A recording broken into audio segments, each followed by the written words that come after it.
18 лет, 61 килограмм, 170 сантиметров.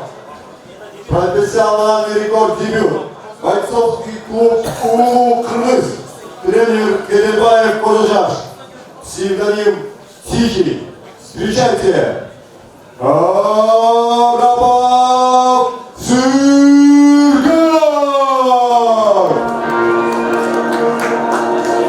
Спортсмен синего угла.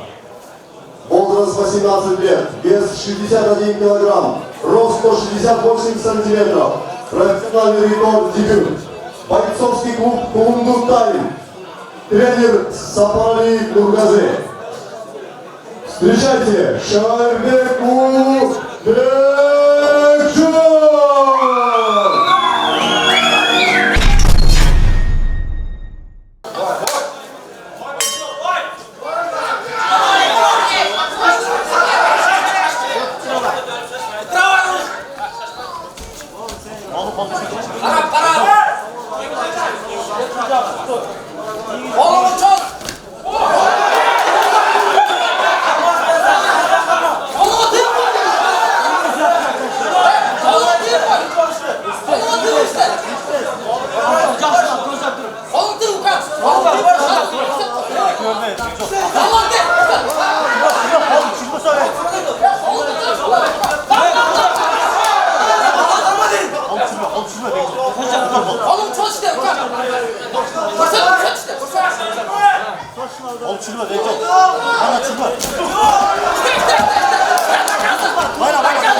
Kalma,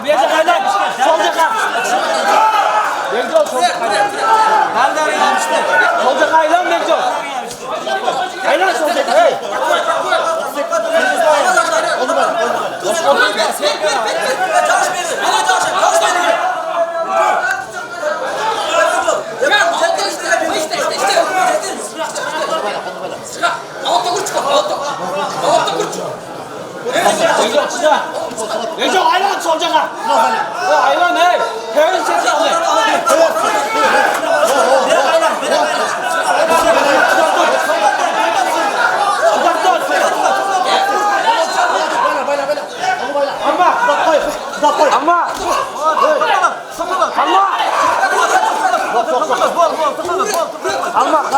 Kalma. Tırnak koy. Onu bana sen de. Время. Dur. Второй Серьезно, давай.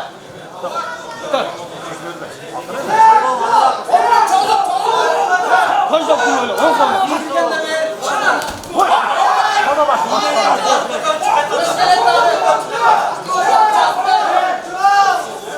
Sol kol bakıyor, sol kol primoy. Kötü altını.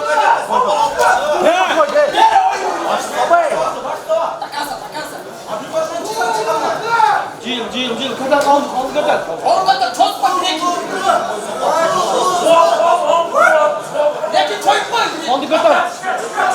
Bakıyor sol kol ne? Sol kol ne primoy.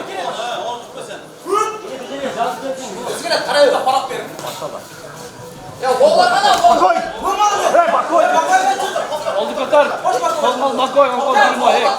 Bit bakıyor zaten. Gitme çok. Ol işte. Ol işte. Aslan bile gitti mi? Sol ver. Bakıyor sen.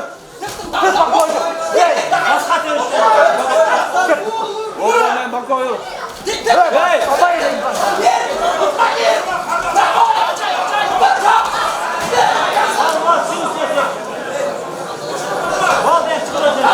Gelecek hayır lan hey!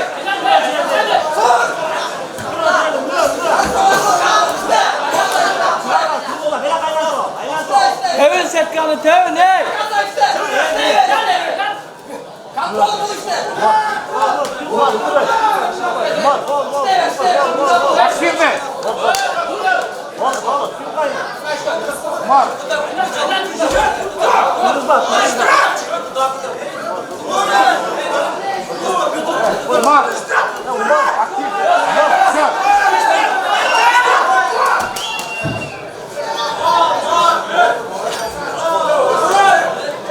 На втором раунде, на первой минуте 45 секунды, техническим нокаутом через добивание, победу одержал боец красного угла Тихий Арапов Сыргак, город Ош.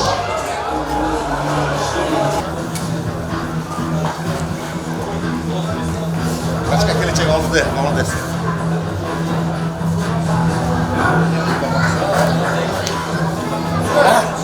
Düş belki.